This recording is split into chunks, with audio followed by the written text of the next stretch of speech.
Assalamualaikum warahmatullahi wabarakatuh.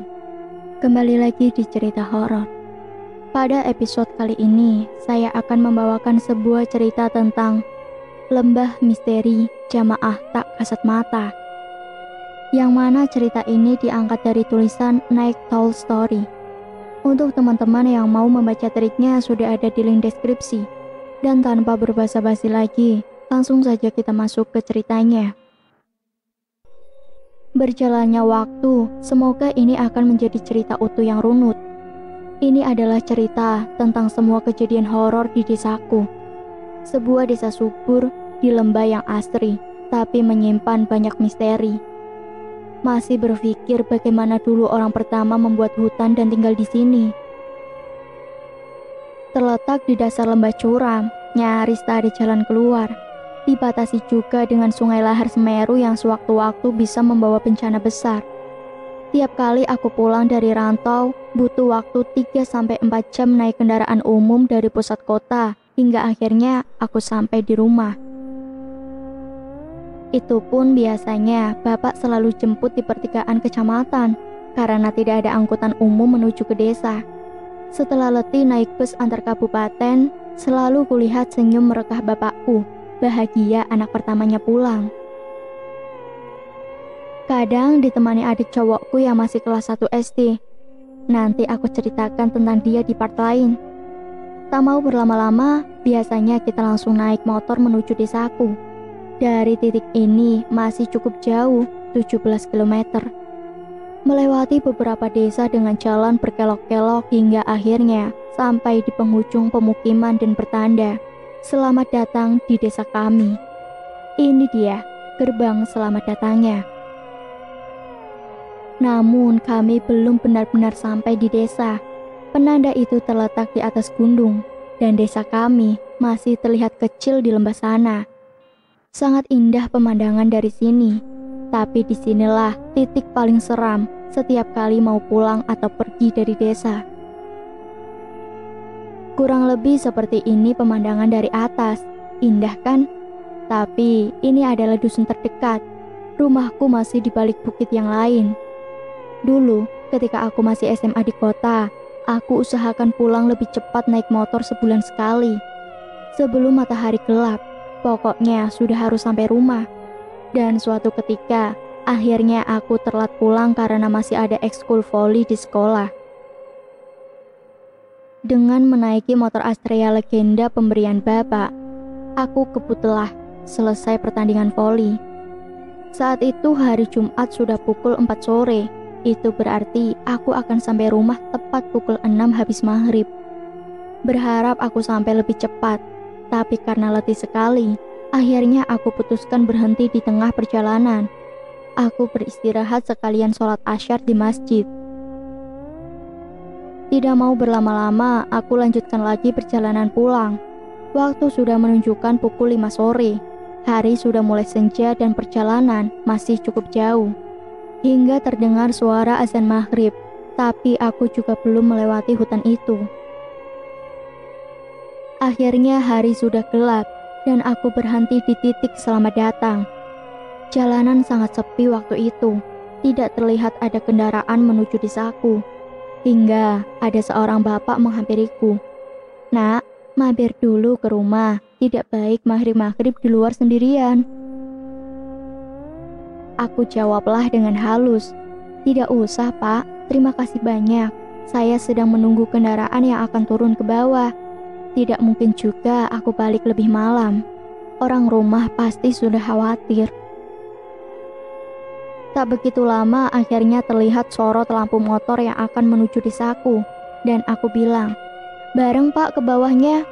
Aku membuntuti motor tersebut menuju jalan hutan tanpa penerangan dengan tebing curam. Sempat was-was karena beberapa kali aku tertinggal di tengah kegelapan hutan. Tapi syukurlah, waktu itu tidak ada kejadian aneh, dan aku pun sampai rumah dengan selamat. Di beberapa titik angker, sempat bulu kudukku berdiri, tapi tak kugubris. Pokoknya gas terus meski jalanan menurun. Kebetulan aku sendiri memang tidak bisa melihat makhluk halus.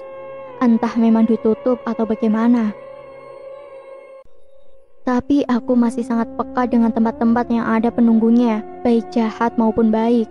Dan banyak kejadian-kejadian penting biasanya memberi pesan lewat mimpi. Jalan hutan yang kulewati tadi mungkin tak seterkenal Alas Roban, Alas Purwo, atau yang lain. Tapi hutan yang aku lalui ini benar-benar seperti jalan menuju lembah kematian. Aku bahkan masih merinding menceritakan jalan di hutan ini sebelum benar-benar masuk desaku. Karena memang seram, mistis, dan berbahaya. Kalau belum biasa berkendara, jangan lewat sini. Sudah banyak korban jatuh dari tebing. Orang menyebutnya jurang harapan, karena semua orang berharap bisa selamat ketika melewati jalan ini. Seperti ini gambarnya, jalannya sangat curam, banyak tanjakan panjang dan belokan tajam. Kiri jalan berupa tebing batu yang kadang-kadang batunya bisa saja ambrol. Sedangkan sebelah kanan berupa lembah curam yang sekali remblong, nyawamu bisa terancam. Setidaknya ada 4 tanjakan panjang dan curam. Jalannya pun hanya muat 1 mobil dan motor. Ketika terjadi papasan 2 mobil, maka harus mencari tempat yang agak lebar untuk gantian lewat. Pohon di sini juga sangat lebat. Jam 4 sore saja sudah mulai gelap dan terasa nuansa horornya. Banyak cerita mistis di hutan ini, mulai dari bentuk sosok macan, kuntilanak, makhluk hitam besar, hingga 2 mata merah yang mengejar. Di tengah hutan juga terdapat sendang yang terawat yang sering dijadikan tempat mencari wangsit. Nanti saat pulang, aku akan cari cerita aslinya. Butuh waktu perjalanan sekitar 20 menit melewati hutan. Akhirnya sampai juga aku di rumah. Senang sekali rasanya bisa bertemu keluarga. Terkadang ibuku selalu memelukku sambil menangis bahagia karena anaknya pulang. Maklum, sudah dari 2019 aku jadi perantau. Beres naruh barang di kamar kecilku, biasanya aku langsung mandi, lanjut makan malam dan bercengkrama dengan keluarga. Kebetulan rumahku dekat hutan. Belakang rumah adalah kebun duren, kelapa, dan bambu. Dan sampingnya ada sungai yang ada airnya saat musim hujan saja. Pohon pring ori di belakang rumah yang ada penunggunya. Kata bapakku, ada penunggunya yang jagain rumah dari amukan sungai kalau banjir. Jam 8 malam di sini rasanya sudah seperti di kuburan. Di luar sunyi senyap, gelap, dan hanya ada suara cangkrik atau kodok saat musim hujan. Tak terasa sudah jam 12 malam, saatnya untuk tidur. Disinilah biasanya kengerianku muncul kembali. Tak jarang akhirnya aku tidur di sofa ruang tamu karena susah memejamkan mata saat tidur di kamar kecilku. Kamar ukuran 2,5 kali 3 meter itu sebenarnya adalah kamar tamu. Kamar sederhana bernuansa putih dan merah berisi kasur, serta lemari yang cerminnya langsung menghadap ke jendela. Bagiku sangat susah tidur di sini karena ketika menghadap kanan langsung menatap cermin yang memantulkan jendela. Ketika menghadap ke kiri, akan langsung menatap jendela dengan ventilasi renggang yang memperlihatkan kegelapan di luar. Ada kejadian cukup menyeramkan beberapa tahun silam ketika ada tamu menginap di kamar ini. Ada tamu bapakku dari luar daerah yang ingin menginap di rumah. Meski kampungku sudah sesepi kuburan, suasana di rumah selalu ramai hingga tengah malam kalau lagi ada tamu bapakku. Kebetulan tamu bapakku memang cukup banyak. Nanti akan kuceritakan tentang bapak di part lain. Entah apa yang mereka obrolkan hingga tak terasa sampai tengah malam. Kalau ada tamu malam, biasanya aku dibangunkan jam 10 malam hanya untuk membuat wedang untuk tamu. Setelah itu, aku kembali tidur atau lanjut nonton TV. Saat kejadian, aku masih tidur bareng nenekku di kamar belakang. Masih belum berani tidur sendirian. Bapakku dengan tamunya keasyikan ngobrol hingga tak terasa sudah pukul 1 malam. 4 tamu yang lain pamit untuk pulang melewati jalan hutan tadi, sedangkan 1 tamu mau menginap di rumah. Setelah dia pergi ke kamar mandi, akhirnya dipersilahkan tidur di kamar tamu. Heninglah suasana di rumah. Sesekali suara burung hantu saling bersahutan. Selang 1 jam, terdengarlah teriakan kencang hingga membungkam seisi rumah. Sambil memanggil-manggil nama bapakku, ternyata suara tersebut berasal dari kamar tamu. Kami sekeluarga mendapati tamu bapakku ketakutan di pojok kasur sambil terus memanggil nama bapakku. Dia seorang lelaki parubaya dengan perawakan ideal. Katanya sih, dia dulunya anak orang kaya yang bisnis orang tuanya hancur.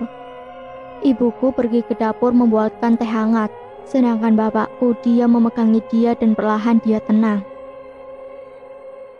Setelah kondisi sudah mulai tenang, akhirnya dia mulai bercerita tentang kejadian malam itu. Sesaat setelah dari kamar mandi, akhirnya dia bersiap untuk tidur. Hari sudah larut malam, rasa ngantuk pun sudah tak tertahan. Beberapa saat setelah dia memejamkan mata, muncullah bau busuk menyengat seperti bangkai, hingga membuat dia terbangun lagi. Sempat bingung bau apa, dia mulai mencari dari mana asal bau tersebut. Dilihatkan samping kasur hingga kolong, namun tak ada bangkai atau benda berbau menyengat. Hingga akhirnya, dia terkejut karena ada yang menggedor jendela kayu berwarna merah cukup keras. Dia pun berhenti melakukan pencarian asal bau busuk tersebut sambil menatap tajam arah jendela. Bulu kuduk pun mulai merinding dan detak jantungnya pun makin kencang tak beraturan. Sambil komat-kamit membaca ayat kursi untuk menenangkan diri. Selang beberapa saat kemudian, jendela pun digedor lebih keras lagi. Seperti ada yang marah dari luar, hingga akhirnya jendela itu terbuka.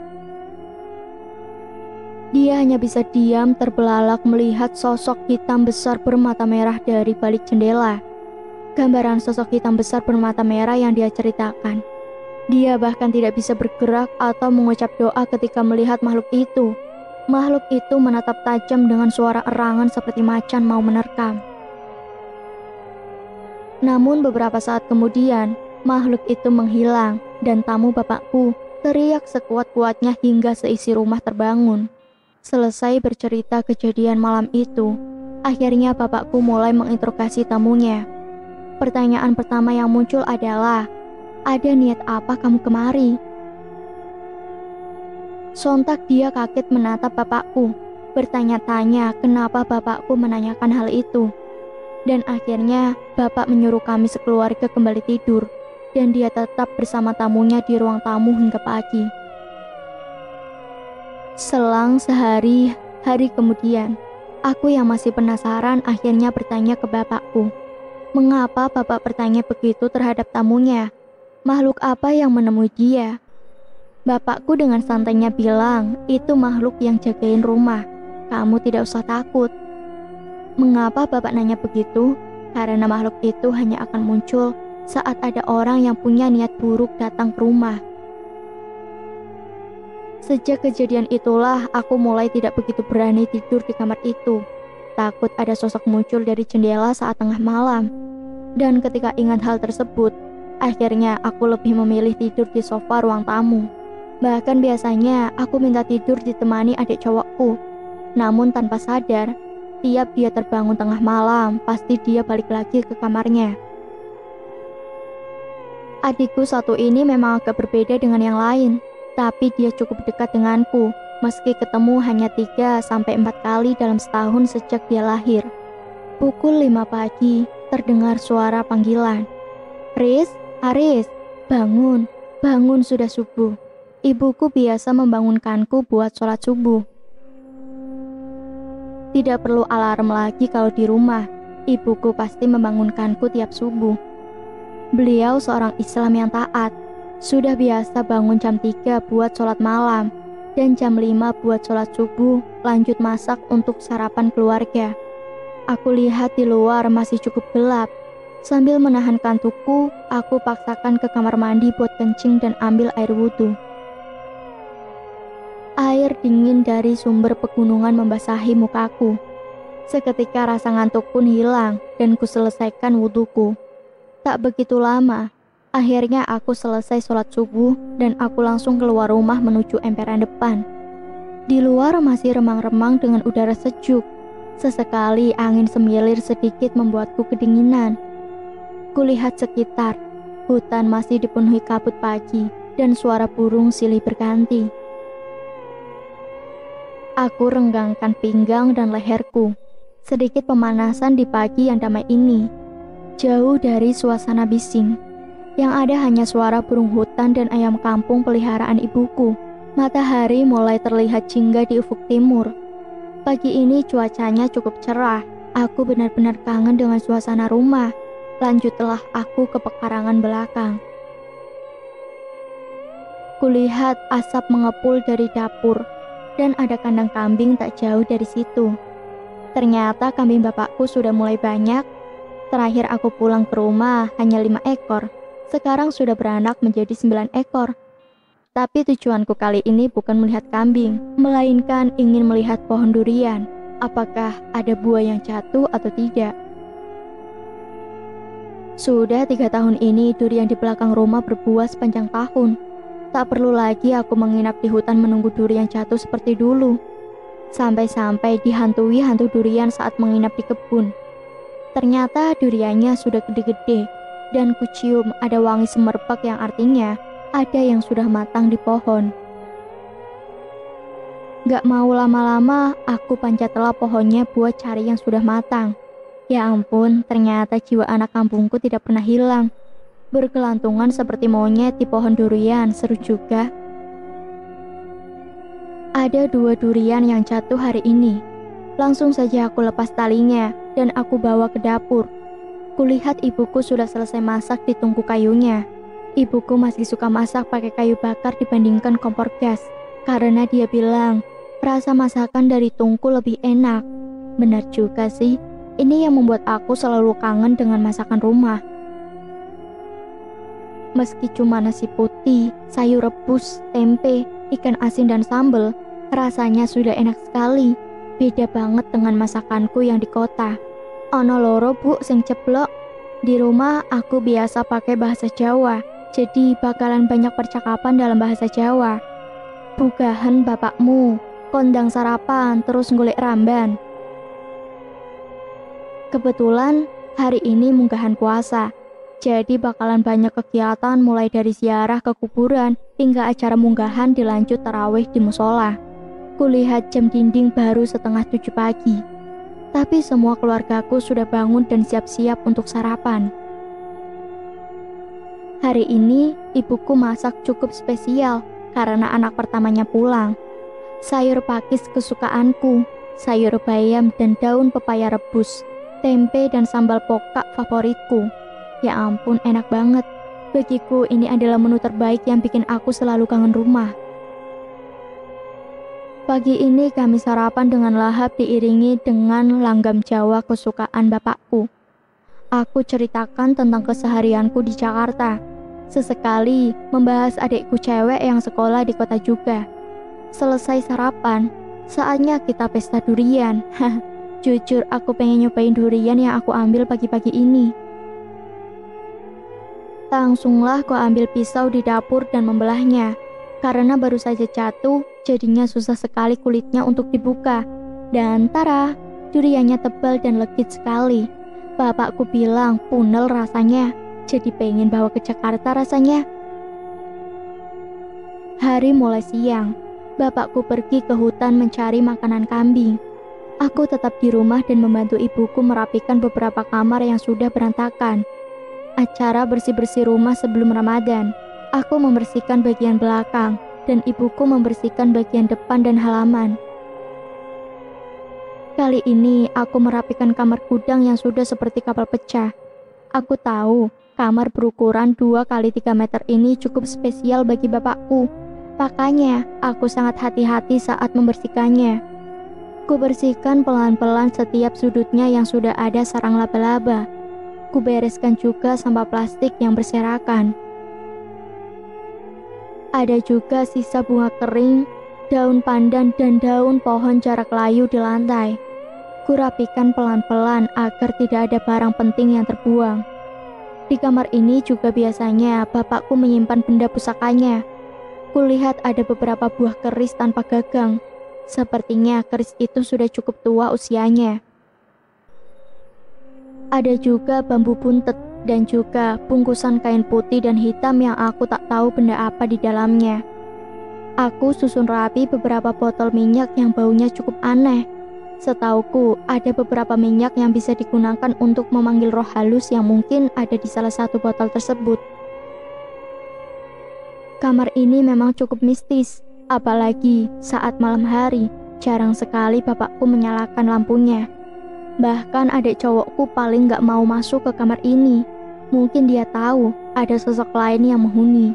Selesai membersihkan kamar gudang, terdengar motor bapakku sudah sampai di belakang rumah. Ya ampun, aku lihat-lihat bapakku sudah semakin tua saja.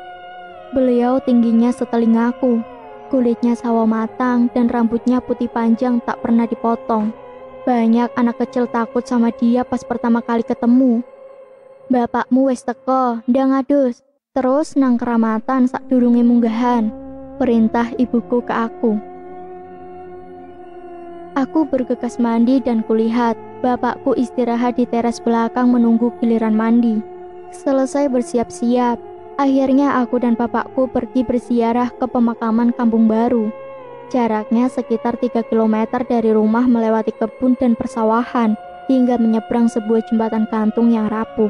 Aku parkirkan motor di samping parit, lalu kami masuk ke pemakaman mencari makam keluarga kami. Ku lepas alas kakiku dan melangkah perlahan di sela-sela makam orang.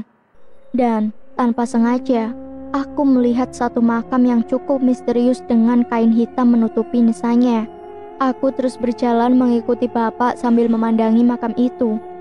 Berusaha mengingat, itu makam siapa dan mengapa dikasih tanda hitam.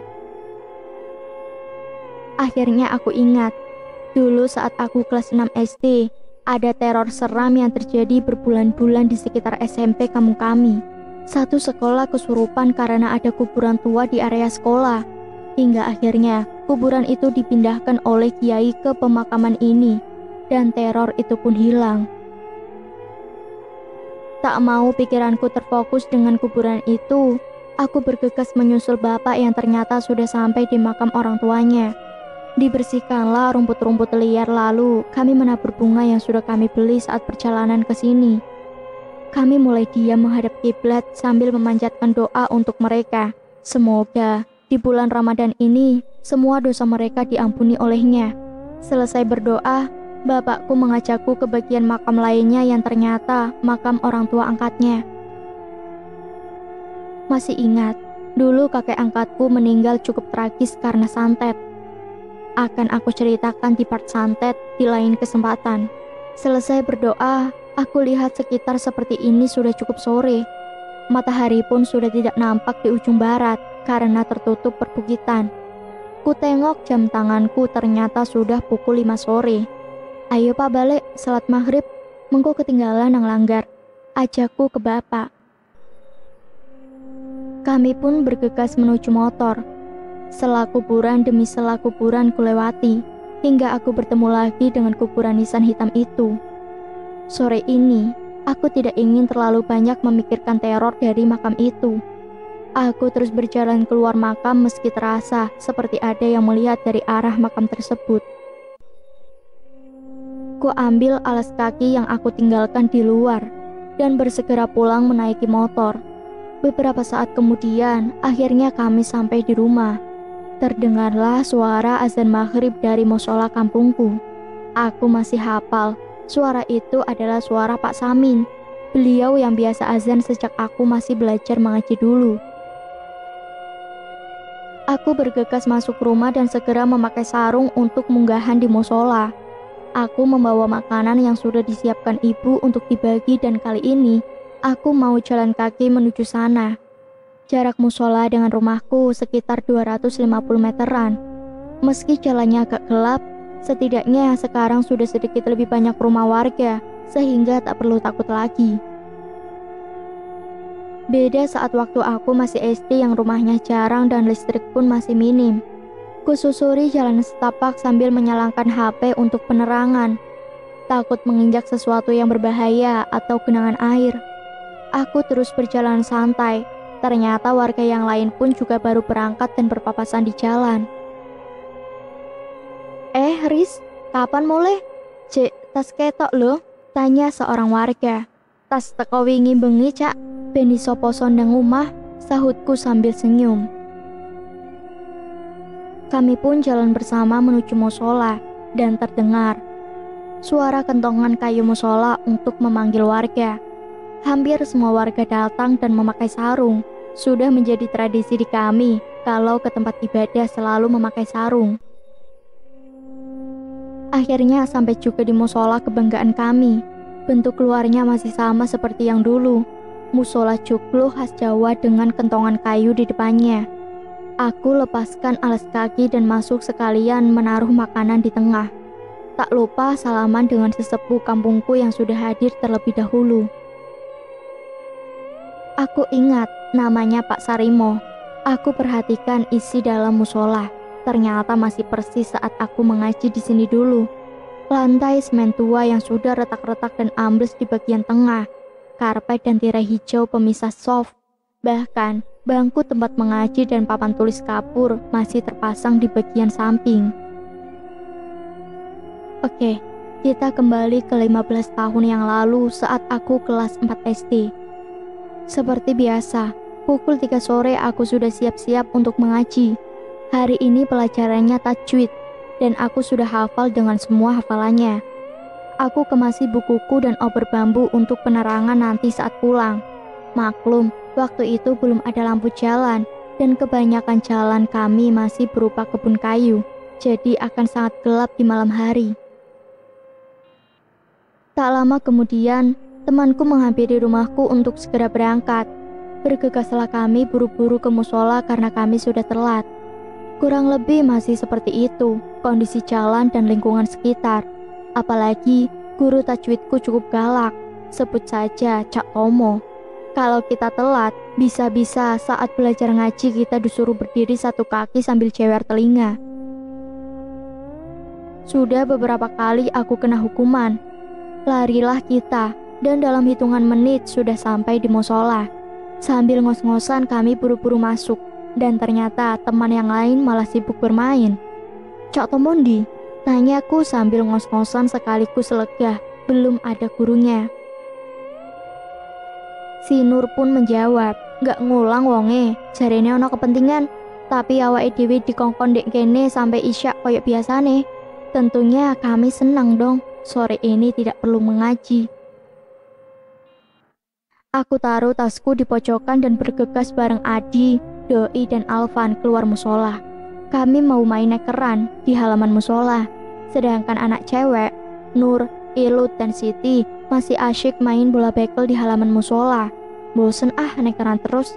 Yuk dolanan nang belik wae sekalian wudu mengko, ajak Doi kepada kami. Dia menuju ke arah hutan di selatan musola. Sekilas, kulihat jam dari jendela masih pukul 4 sore. Dan berangkatlah kita berempat ke belik. Jaraknya tidak jauh, hanya sekitar 150 meter dari musola. Tapi karena matahari sudah tertutup bukit di barat, suasana sore itu sudah mulai agak gelap. Dan kami berempat pun tetap saja nekat menerobos kebun untuk ke belik. Sesampainya di sana, suasana semakin hening. Apalagi pohon bambu di sini cukup rapat, semakin menambah suasana horor. Sesekali terdengar bunyi krit. Suara pohon bambu bergesekan tertiup angin, membuat makin mencekam. Rek, ayo bali wae, nyelot peteng dek kene, kata Adi yang memang anaknya penakut. Aku pun mengiyakan karena memang nuasannya sudah horor. Apalagi kami berada di belik atau sumber air yang biasanya banyak penunggunya. Halah, jangan penakut kamu, masih jam 4 ini, tidak ada apa-apa di sini, malah bisa main seru. Jawab si Doi yang emang paling tua di antara kami. Terhasut omongan Doi, akhirnya kami jadi makin seru main kapal-kapalan. Dari daun bambu yang dilipat lalu dihanyutkan ke aliran parit. Siapa yang paling terakhir nyampe finish, wajib cerita rahasianya. Biasanya kita cerita rahasia cinta monyet atau tontonan film porno si Doi. Saking asyiknya main sampai akhirnya kita lupa waktu. Daerah sekitar yang awalnya tidak begitu gelap, tiba-tiba mulai petang. Dan kami pun sontak berhenti main ketika Alvan bilang, kalian mencium sesuatu nggak? Seketika kami berempat diam, memandang satu sama lain seolah mengiyakan bahwa kami mencium bau yang sama. Bau khas bunga kuburan yang cukup menyengat, seperti ada kehadiran makhluk lain yang cukup dekat dengan lokasi kita. Bulu kudukku mulai merinding. Ku tengok kanan dan kiri semakin petang. Rasa takut mulai mengisi pikiran dan ingin segera balik ke musola. Ayo kita balik, nanti kita wudhu di toilet saja, ajakku ke mereka. Mereka pun langsung berdiri seolah mengiyakan. Baru melangkah beberapa langkah dari arah berlawanan, Mbah Sarimo datang dan cukup mengagetkan kami. Kami pun berteriak kaget, benar-benar deg-degan karena berpikir bertemu hantu. Ngapain kalian di sini teriak rame-rame sampai petang? Tanya Mbah Sarimo ke kami. Enggak kok Mbah, kita cuma main biasa sekalian wudhu, jawab Alvan untuk mengelak. Akhirnya kami bergegas balik ke musola melewati kebun kelapa tanpa menoleh sedikit pun ke arah belik. Sambil masih bertanya-tanya, memang iya ya suara kita berisik sampai kedengaran jauh keluarga, padahal jaraknya cukup jauh. Beberapa saat kemudian kami sampai di musola dan segera mengambil air wudhu.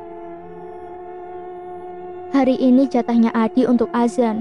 Kulihat Mbak Sarimo masih berada di teras musola sambil menghadap selatan, seolah dia melihat sesuatu dari arah belik. Selesai azan, lanjutlah kita sholat maghrib berjamaah dilanjut doa. Kemudian Mbah Sarimo memanggil kami berempat ke teras musola seperti mau memberi nasihat penting ke kita. Kalian kalau sudah sore jangan suka main di belik, apalagi sambil bersenda gurau di situ. Nasihat pertama beliau. Kenapa Mbah? Tanya Alvan. Dia menjelaskan kalau tidak baik kalau kita bermain di tempat yang banyak penunggunya, takut mengganggu atau malah membuat mereka tertarik dengan kita. Apalagi hitungannya kalian masih berjaga semua. Sontak makin merindinglah kami berempat. Berarti bau bunga tadi benar adanya kalau ada makhluk lain sedang mendekat. Si Alvan yang masih penasaran bertanya, apakah dia melihat makhluk lain saat dia menemui kami? Soalnya tadi ada bau bunga. Iya, tadi ada sosok sundel bolong dekat bambu. Untungnya kalian cepat balik. Bisa-bisa kalian dibawa oleh dia, jawab Mbah Sarimo dengan lirih. Makin takutlah kami berempat. Bahkan aku merasa lemas badanku. Astagfirullah, untungnya kami semua tadi segera balik ke musola. Tidak kebayang kalau sampai melihat sosoknya. Akhirnya Mbah Sarimo menyuruh kami masuk ke dalam lagi dan disuruh ngaji Al-Quran saja. Si Nur izin balik dulu ke rumah karena dimintai tolong ibunya. Rumah dia deket banget soalnya. Tinggallah kami berenam mulai mengaji Al-Quran masing-masing. Namanya tidak ada guru ngaji, baru membaca beberapa ayat saja. Akhirnya kami malah tergoda buat main. Ada yang ngajakin ABC 5 dasar, ada yang tebak-tebakan, bahkan main bekel.